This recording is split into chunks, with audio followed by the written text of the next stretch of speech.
2020년 감사할 일이 뭐가 있을까 하지만 이 글을 한번 잘 생각해 보시면서 들어보시기 바랍니다.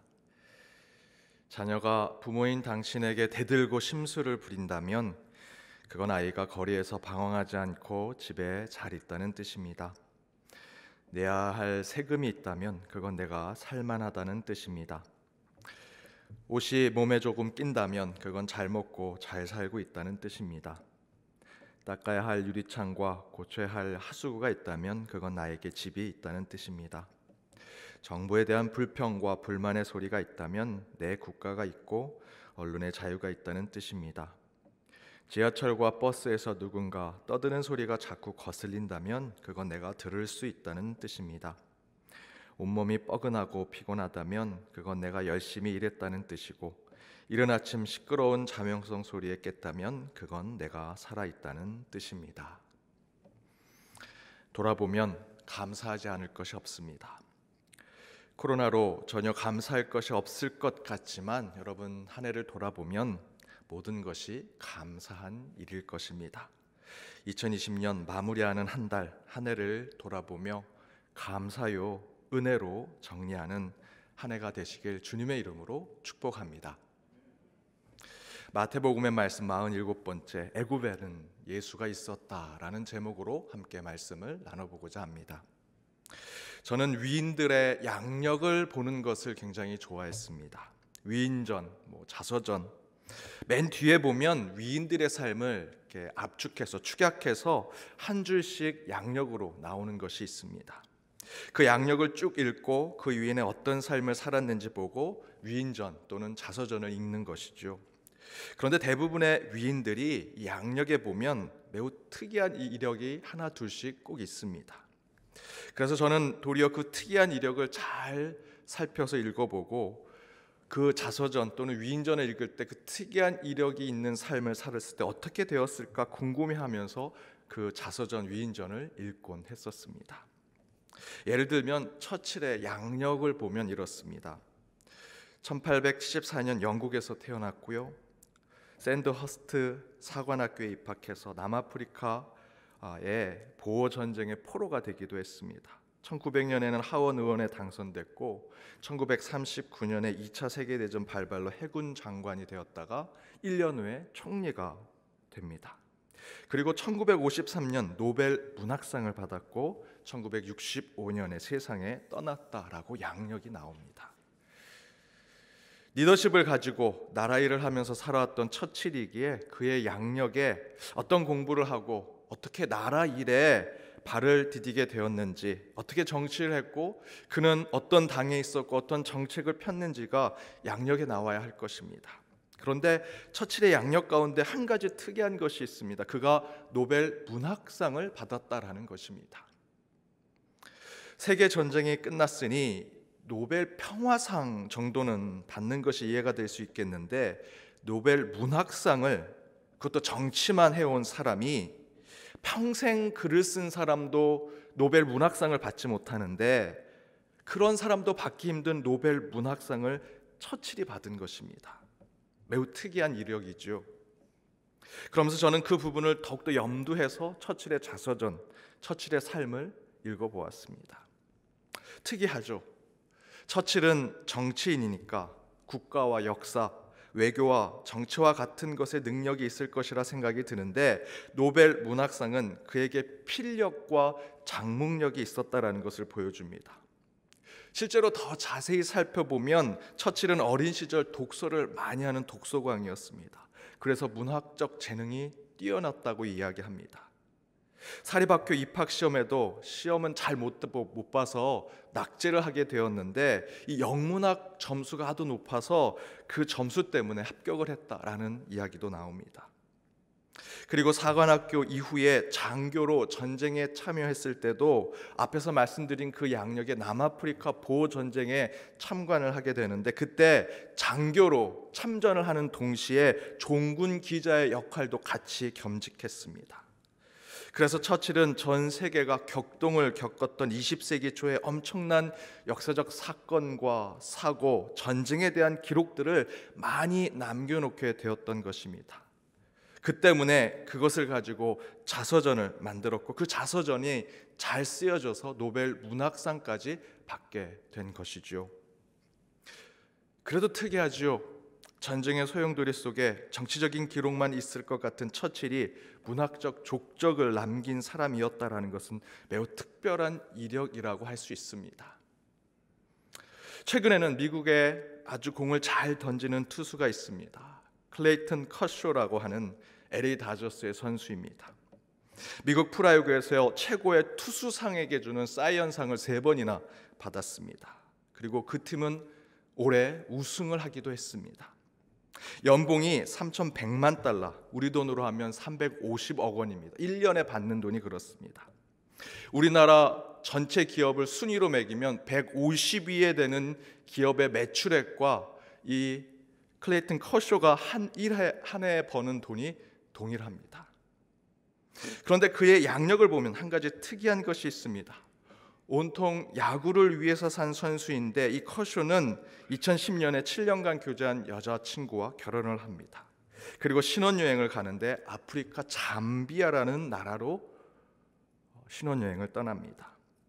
보통 이런 대스타, 아주 유명하고 돈도 많이 버는 이 운동선수들은 결혼식의 피로연, 신혼여행을 가면 너무나 화려하다 못해 사치하고 부티가 철철 넘치는 이벤트로 진행하게 되는데 이 커쇼와 그의 아내 앨런 메스는 신혼여행을 잠비아라는 곳에 가서 단기 선교를 합니다. 그리고 그 이후로 커쇼는 비시즌, 야구를 하지 않는 시즌에는 반드시 잠비아에 가서 단기 선교 활동을 합니다. 또한 자신이 사는 LA, 자신의 고향인 달라스에서도 계속 신앙의 기준으로 구제와 봉사 사역을 하게 되죠. 줄곧 야구만 하거나 그 야구로 성공해서 모든 부와 사치를 누리는 이력만 있을 것 같은데 커쇼는 그렇지 않습니다. 그는 온갖 부를 누리는 사람들과는 전혀 달라 보이는 우리 교회에서 하는 단기 선교를 가서 아프리카의 에이즈 환자들을 돕는 사역을 합니다. 그의 양력에는 반드시 잠비아라는 나라가 항상 따라 붙습니다. 야구 선수로서는 전혀 상관이 없는 이력이지만 그에게는 항상 이 특이한 이력이 늘 쫓아다닙니다. 만약에 예수님도 이렇게 짧은 양력으로 기록한다면 그의 이력 속에는 공생에 관련된 기록이 나올 것입니다. 30세에 공생애를 시작하고 세례 요한에게 세례를 받고 복음 전파를 시작하시고 가나 혼인잔치에서 첫 번째 이적을 보여주시고 갈릴리 산상에 산상수훈을 하시고 가버나움에서 병자를 고치시고 오병이어 사건을 하시고 등등 그 양력이 기록될 텐데 예수님도 그 가운데 특이한 이력이 하나 있습니다. 바로 오늘 말씀에 기록되어 있는 예수님의 어린 시절, 그 예수님은 유대인이니 이스라엘과 유다 근처에서 사실 것이다 라는 생각이 드는데 오늘 말씀의 제목대로 그 예수님이 애굽에 사셨다라는 것입니다. 예수님께서 유다와 이스라엘 땅에 먼저 부름을 받은 자로서 그의 말과 행동에 특별히 이스라엘 사람들과 유다의 사람들에게 정당성과 권위를 받으려면 유다 땅에서 태어나서 그 땅에서 먹고 자라며 그 마을과 그 지역, 그 나라와 그 민족에 대한 생각과 사고를 잘 꿰뚫어 볼 수 있는 경험을 가지고 있어야 하는데 어쩌면 그런 정당성, 권위를 얻기 위해서는 예수님께서 어린 시절 애굽에서 살았던 적이 있다, 애굽에는 예수님이 있었었다라는 것은 분명히 예수님에게는 복음을 전하기 위해서는 마이너스, 부정적인 요인이 된다라는 것입니다. 그래서 차라리 기록하지 않았으면 어땠을까 하는 생각이 듭니다. 다른 복음서에 나와 있지 않지요. 그런 의도가 아니었을까? 그런 생각이 드는데 이 마태복음의 기자는 그에 대해서 가감없이 역사적 사실 그대로를 기록하고 있다는 점에 우리는 이 팩트에 대해서 영적으로 매우 깊은 묵상을 할 필요가 있습니다. 왜?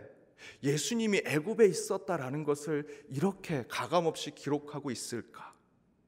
이에 대해서 저는 예수님의 이력 가운데 애굽에는 예수가 있었다라는 이 기록을 마태복음은 왜 그대로 기록하고 있을까? 그렇다면 그 의미는 무엇인지 두 가지를 지금의 우리의 신앙의 상황에 비추어서 함께 말씀을 나눠보고자 합니다. 그 첫 번째는 객관식의 인생 대신에 주관식의 인생을 살라는 신앙을 가르쳐 주기 위함이다라는 것입니다. 그동안 우리가 객관식의 인생을 살았다면 이제 주관식의 인생을 살아야 한다는 것이지요.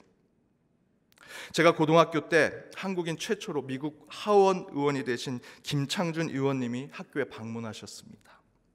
전교생 모두가 강단에 모여서 온갖 인종차별을 이겨내시고 미국 하원 의원에 한국인 최초로 이 미국의 국회의원이 되신 거죠. 그분의 이 강연을 듣게 되었습니다. 역시 미국식으로 연설을 하시니 중간중간 센스 있는 조크도 하시고 유머도 하시면서 굉장히 재밌게 하셨던 기억이 납니다. 더불어 그분의 강연의 주제가 그때의 한국 학생들, 고등학생, 특별히 대학을 위해 열심히 공부만 하는 학생들에게 아주 중요한 비전을 주셨습니다. 더 넓은 세계를 보라. 앞에 있는 것만 보지 말고 더 높이, 더 멀리 보는 그런 학생들이 되라 라는 연설이었습니다. 굉장히 감명이 깊었습니다. 그 가운데 거의 30년이 지난 연설임에도 불구하고 제 기억에 남는 이야기가 있습니다. 대학만 바라보지 마라. 더 넓은 세계를 보고 공부하라는 이야기였습니다. 아직도 그때 그 김창준 의원이 이야기한 연설의 주제가 제 가슴에 남아 있습니다. 보통 사람이 아닌 미국의 하원 의원이고 정말 성공한 사람인데 꼭 대학에 가야 한다, 학벌을 좋게 만들어라 이렇게 할 줄 알았는데 그 반대로 얘기하시니 제게는 더 감명이 깊었습니다. 그런데 문제는 그렇게 좋은 강연을 듣고 교실로 돌아온 저를 비롯해 함께 했던 우리 반 친구들의 모습 속에 저는 조금 다른 생각을 갖게 되었습니다. 분명히 대학이 전부가 아니라 더 넓고 더 큰 세상을 품으라는 연사를 들었는데 그 뜨거워진 가슴을 가지고 교실로 온 아이들은, 저를 포함해서 모든 친구들은 다시 차갑고 냉정한 현실에 돌아와서 문제집을 펴보고 대학을 가기 위해서 공부를 하더라는 것입니다. 저는 그때 그런 생각을 했습니다. 우리가 객관식 인생에 여전히 빠져 있구나. 객관식 인생을 벗어나지 못하는구나 라는 생각을 했습니다. 1번 명문대, 2번 비명문대 둘 중에 하나, 또는 서울 안에 있는 대학, 서울 밖에 있는 대학, 그 테두리 안에 벗어나지 못하는 그 고등학교의 시절을 저는 생각하게 되었습니다. 더 넓게 본다면 1번 명문대, 2번 인서울, 3번 지방대, 4번 전문대, 5번 취업, 6번 백수, 사지선다, 오지선다, 육지선다, 객관식 문제의 보기 중에 하나를 선택하는 인생을 사는 것이 우리 인간의 삶이구나 라는 것을 생각하게 되었습니다. 그런데 여러분, 우리 인생이 그런 사지선다, 육지선다 그런 보기들로 다 설명될 수 있겠습니까? 또한 어떤 보기를 선택할지라도 그 선택된 보기가 어떤 다른 보기보다 못하거나 모자란 것이 될 수 없는 것인데, 지금 우리의 인생은 반드시 1번만을 선택하고 1번이 정답이라고 이야기하는 삶을 살아가고, 그렇지 못하면 실패한 인생이 된다라는 것입니다. 그게 인간의 삶이구나. 하지만 세상은 그렇게 평가할지 모르겠지만 교회만큼은 그래서는 안 되지요. 교회에서 1번이 정답이라고 이야기하면 저는 교회도 문을 닫아야 된다고 생각합니다. 어찌되었든 예수님은 분명히 그런 객관식의 인생 속에서 전혀 다른 인생을 우리에게 알려주고 계십니다. 정답이 되는 보기의 삶을 살고자 하신다면 예루살렘이나 유다 땅, 회당이 있는 좋은 동네, 랍비와 지도자들을 자주 만날 수 있는 예루살렘의 근처, 그곳에서 어린 시절을 보내야 하는데 예수님은 그렇지 않았습니다. 어쩌면 요셉과 마리아, 예수님의 육신의 부모는 맹자의 어머니처럼 맹묘 삼천지교를 하고 싶었는지도 모릅니다. 하지만 그들은 전혀 그렇게 하지 않았습니다. 예수님은 사지선다의 보기에서 가장 아래에 있는, 곧 정답에서 가장 멀리 떨어져 있는 애굽이라는 동네에서 어린 시절을 보내셨습니다. 그냥 예수님의 인생을 사지선다, 오지선다의 객관식의 인생으로 본다면 그저 예수님은 삶이 오답인 것이죠. 정답하고는 먼 인생을 사신 것입니다. 그러나 우리네 인생은 여러분 객관식이 아닙니다. 세상 우리를 객관식의 인생처럼 틀에 맞춰 살도록 만들고 그 안에서 정답을 많이 맞춘 사람에게 더 좋은 것을 주고 더 높은 것을 허락하고 더 많은 혜택을 주려고 하지만 기독교의 신앙은 그렇지 않습니다.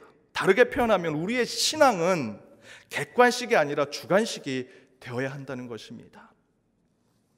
그렇다면 주관식의 삶, 주관식의 인생이란 무엇일까? 그것은 어떤 삶을 살지라도 설명하고 이야기할 수 있는 인생의 삶이 되어야 하는 것입니다. 왜 하나님, 제가 이런 선택을 하게 되었습니까? 이 선택이 옳다 그러다가 아니라 왜 이 선택의 삶을 살고 이 길을 가게 되었습니까? 의미가 무엇입니까? 이야기할 줄 알아야 한다는 것이지요. 대학에 떨어졌습니다. 사업에 실패했습니다. 인간관계를 잘하지 못했습니다. 그래서 대학에 못 가고 사업에 실패하고 인간관계에 실패했으니 인생은 끝이고 인생은 실패했다 라는 식의 정답과 오답, 흑과 백, 흑백의 논리로 평가하는 삶이 아니라 우리의 진짜의 인생은 왜 실패했는가? 왜 잘 안 되었는가? 그 이유가 무엇일까? 신이 있다면, 하나님이 있다면 왜 내게 이런 시련을 주셨는가? 다른 교회를 어떻게 찾을 것인가? 다른 곳엔 길이 있는 것일까?를 끊임없이 묻고 찾고 이야기하면서 살아가는 것이 진짜 우리네 인생이라는 것이지요. 바로 그것이 주관식의 인생이라는 것이고, 신앙은 바로 그런 주관식의 인생을 믿음 안에 더욱더 바르게 인도하는 것이 기독교의 신앙입니다. 예수님의 인생의 애굽은 세상 기준으로 보면 오답입니다. 그러나 그런 객관식의 평가가 아니라 왜 예수님이 애굽에 가셨을까? 예수님의 공생에 그것은 어떤 영향을 주게 되었을까? 그런 예수님의 행적은 지금 이 말씀을 읽는 나에게는 어떤 의미가 있을까? 나에게 그 애굽은 무엇일까? 어디일까? 등등. 바로 그런 말씀의 접근이 객관식의 인생으로 우리를 내몰려고 하는 이 현대 시대 속에 더욱 주관식의 인생을 깨닫게 하는 말씀입니다. 어느 초등학교에서 고치다라는 뜻을 가지고 짧은 예문을 만들라는 주관식 문제를 냈습니다. 한 학생이 이렇게 답을 했습니다. 선생님이 이쁜 이유는 성형으로 얼굴을 고쳤기 때문이다. 재미있죠? 객관식이라면 이런 재미, 이런 유머, 자유로운 사고, 자유로운 표현 할 수 없었을 것입니다.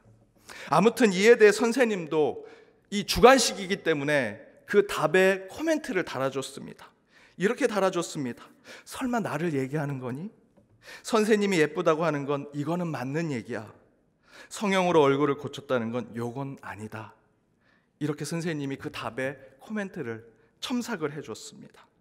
재미있죠? 주관식 문제와 그에 대한 채점을 할 때만 나올 수 있는 소통과 대화입니다. 저는 우리의 인생이, 우리의 신앙의 삶이 하나님 앞에 이런 주관식의 인생이 되었으면 좋겠습니다. 여러분, 기도 객관식으로 합니까? 하나님은 1번 기도합니다, 2번 기도합니까? 그렇게 기도하십니까? 아니잖아요. 저희 기도는 주관식입니다. 그러면 그에 대한 첨삭도 내가 1번으로 해줄게, 2번으로 해줄게, 하나님 그렇게 하지 않으십니다. 오늘 선생님이 하셨던 것처럼 그렇게 첨삭해 주시겠죠.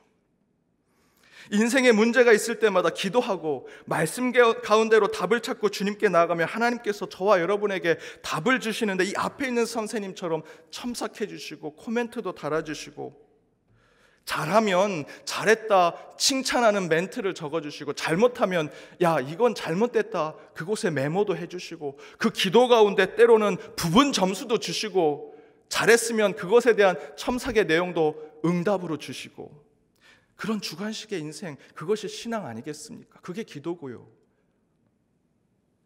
저와 여러분이 마지막 때에 하나님 앞에 섰을 때 하나님께서 1번 넌 잘 살았고 2번 넌 잘못 살았어, 둘 중에 하나의 객관식의 답으로 우리를 심판하실까?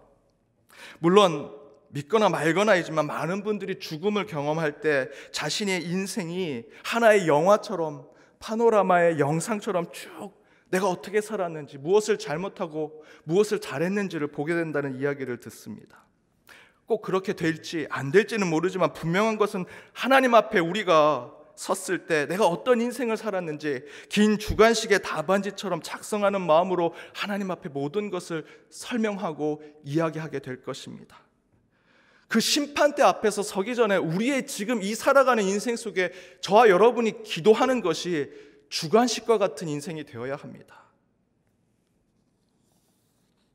이처럼 예수님이 애굽에 계셨다라는 사실은 바로 그렇게 주관식의 답안을 작성하듯 우리네 인생을 풀어내는 영성이 우리의 신앙 가운데 필요함을 깨닫게 해주시는 말씀입니다. 사랑하는 여러분, 어떤 삶이든 그때마다 왜, 어떻게, 무엇을 위해 내가 이렇게 살아왔는지를 늘 묵상하는 신앙의 삶을 여러분 살아가셔야 합니다.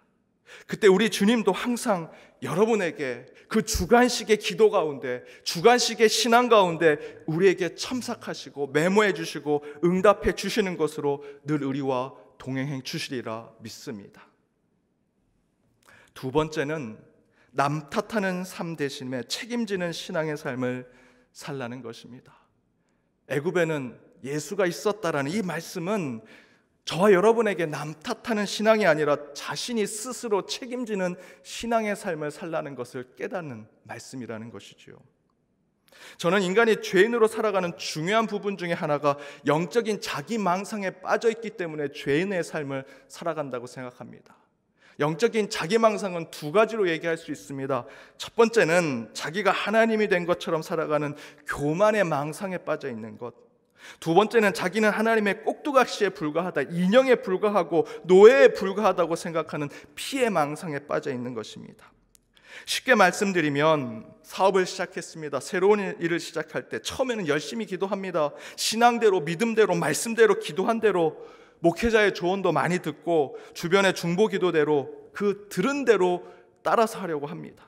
그런데 사업이 좀 잘 되면 참으로 안타까운 현실은 대부분의 성도님들, 대부분의 사람들이 교만해지십니다. 처음에 그 겸손했던 모습은 사라지고 마치 자기가 잘해서 된 것처럼 앞에서 말씀드린 자기가 하나님이 된 양 교만의 영이 자리 잡아 자기망상에 빠지게 됩니다. 그러다가 갑자기 사업이 어려워지고 망하기 직전까지 가게 되면 기도하는 척하면서 무슨 기도합니까? 원망하고 저주하는 기도하죠. 하나님이 이렇게 만들었죠. 이미 하나님이 계획 가운데 이렇게 실패하게 만드셨고 시련과 고난을 주시려고 이렇게 하신 거 아닙니까? 자신이 가지고 있는 피해의식을 하나님께 돌리려고 합니다.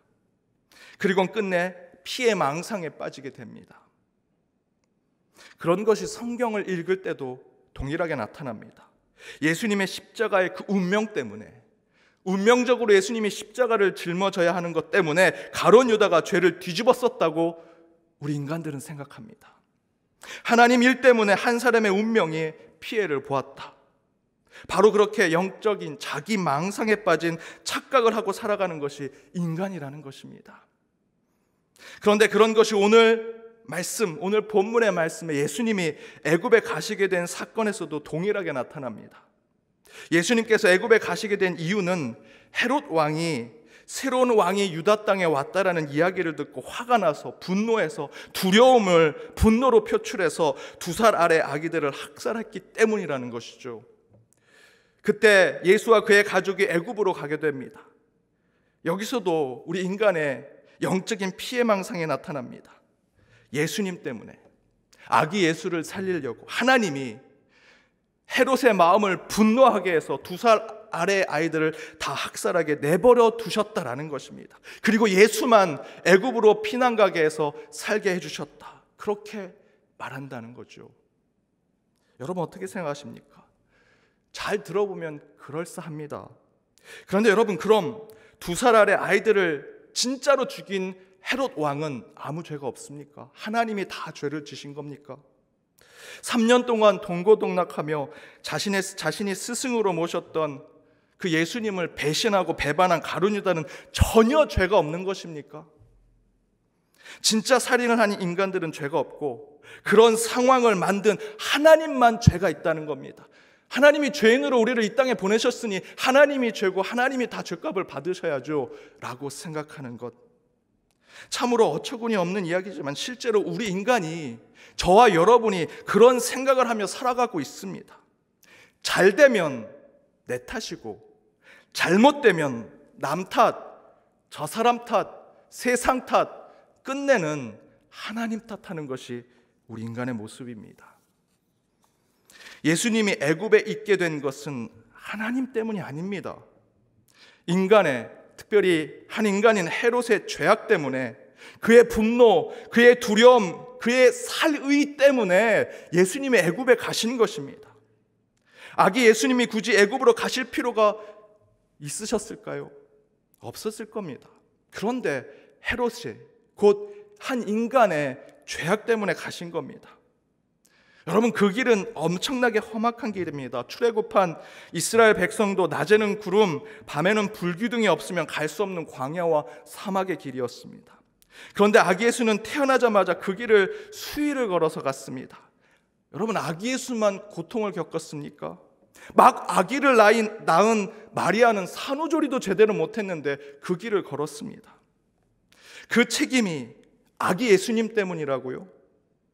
예수님을 이 땅에 보낸 하나님 때문이라고 말해야 됩니까? 그리고 헤롯의 책임은 다 빼버리죠. 그러고 싶습니다. 우리 인간의 마음은. 왜 그럴까요? 그것이 우리 인간의 모습이기 때문입니다. 책임지지 않으려고 하고 영적인 피해 망상에 빠져 죄 때문에, 세상 때문에, 하나님 때문에 하며 살아가는 죄인된 우리 인간의 모습 때문입니다.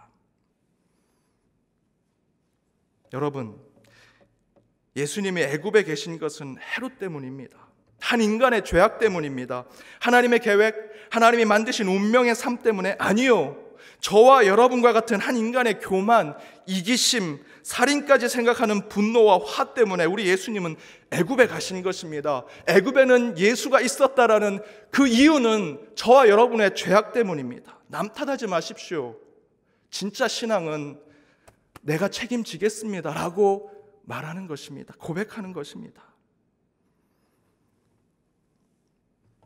설교할 때마다 조는 성도님이 있습니다.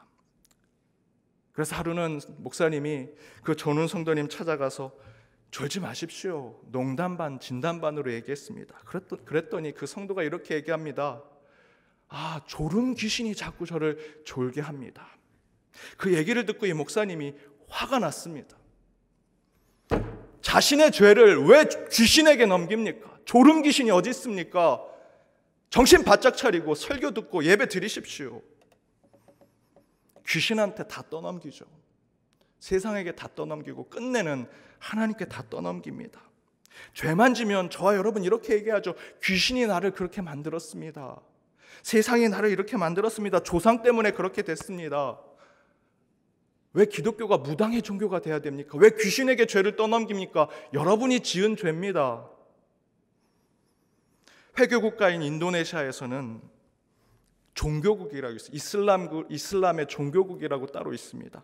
그 종교국에서 여자들의 미니스커트, 짧은 치마 입는 것을 금지시켰습니다. 왜냐하면 남자들이 성폭행을 하는데 여성의 옷 때문에, 짧은 치마 때문에 성욕이 올라가서 성폭행을 한다는 이유 때문이었습니다. 여러분, 이게 말이 됩니까? 그래서 이슬람이 잘못되어 있는 것입니다. 그것을 문화로 받아들이라고요? 받아들일 수 없습니다. 그런데 더 놀라운 것은 뭔지 아십니까? 한국도 다르지 않습니다. 한국에서 여론조사를 했습니다. 남성들이 성폭행하는 이유가 무엇입니까? 남자의 55%가 여자의 행실과 옷차림 때문이라고 대답했습니다. 더 놀라운 것은 여자들도 40%가 그렇게 대답했습니다. 자신이 잘못한, 자신이 성폭행으로 잘못한 죄인의 죄는 없습니다. 가해자에는 죄를 묻지 않고 피해자에게 죄를 묻습니다. 남 탓하는 것이죠. 살인했습니다. 저 사람이 나를 째려봐서, 내가 때리고 싶은 얼굴이 생겨서 내가 그 사람을 때리다가 우발적으로 죽이게 됐습니다. 그러면 중벌을 받지 않습니다. 사람을 죽였는데.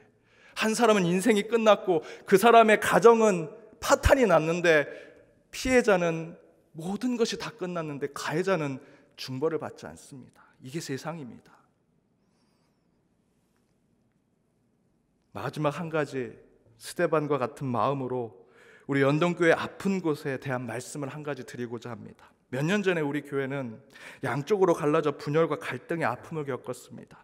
하지만 하나님의 은혜로 잘 정리가 돼서 마무리가 되었지요. 그런데 제가 느끼는 한 가지 부족한 것이 있습니다. 그때 그 상처와 아픔에 어느 누구도 내 탓이요 라고 얘기하신 분이 없습니다. 분명히 그때는 교회가 양쪽으로 갈라져서 서로 상처 주고 불편한 마음들이 있었습니다. 하지만 지금은 많이 가라앉았지요. 다 사라졌습니다. 그러나 그 원인을 찾아 올라가고 또 올라가 보면 모두 하나님의 탓이라고 얘기하는 것입니다. 하나님이 그쪽 사람을 그렇게 세우셔서, 하나님이 그쪽 사람들에게 그런 마음을 주셔서, 하나님이 그쪽 사람들을 그렇게 불러일으키셔서 이렇게 교회가 되었다. 자기 탓하는 사람 아무도 없습니다. 다 남 탓이요, 그쪽 탓이요, 최종적으로는 하나님 탓이라고 돌리더라는 것입니다. 사랑하는 여러분, 제가 여러분 지금이라도 내 탓이요 라고 얘기하라고 말씀드리는 거 아닙니다. 여러분의 골방에서 이제 그렇게 기도하시면 됩니다. 하나님, 제 탓이었습니다. 저 때문에 주님이 십자가 지셨고 주님이 애굽에 가신 것이고 제 부족한 탓에 교회가 어려워졌고 한국교회가 시련을 겪고 이 나라가 고난을 겪습니다. 이제 그렇게 기도하십시오. 그렇게 신앙을 고백할 때 반드시 하나님께서 진정한 은혜를 우리에게 주시리라 저는 믿습니다. 대림절 두 번째 주간입니다. 예수가 애굽으로 떠나셨던 그 아픔의 역사를 더욱 오늘 말씀 가운데 깨닫고 예수님만을 소망하는 한 주가 되시길 주님의 이름으로 축복합니다. 기도하시겠습니다. 은혜 하나님, 대림절 두 번째 주일 주님의 말씀으로 주님께 나아갑니다. 오늘 말씀대로 아기 예수님께서 애굽으로 가신 성경의 그 사실을 참된 하나님의 뜻으로 깨달아 바른 신앙의 삶을 살게 하여 주옵소서. 흑백 논리에 빠져 이쪽이면 옳고 저쪽이면 틀리다는 객관식의 인생이 아니라 하나님이 주신 다양한 삶에 대해서 신앙 가운데 풀어내고 설명하며 온전한 하나님의 계획을 깨달아가는 하나님의 사람들이 되게 하시고, 영적 피해 망상에 빠져 남 탓, 세상 탓, 끝내는 하나님 탓으로 돌리는 우리의 죄악을 용서하시며 내 탓이요 회개합니다 라고 바로 고백하는 주님의 사람들이 되게 하여 주옵소서. 그렇게 아기 예수를 소망하는 한 주가 되기를 간절히 바라옵고 이 모든 간구 예수님의 이름으로 기도드립니다. 아멘.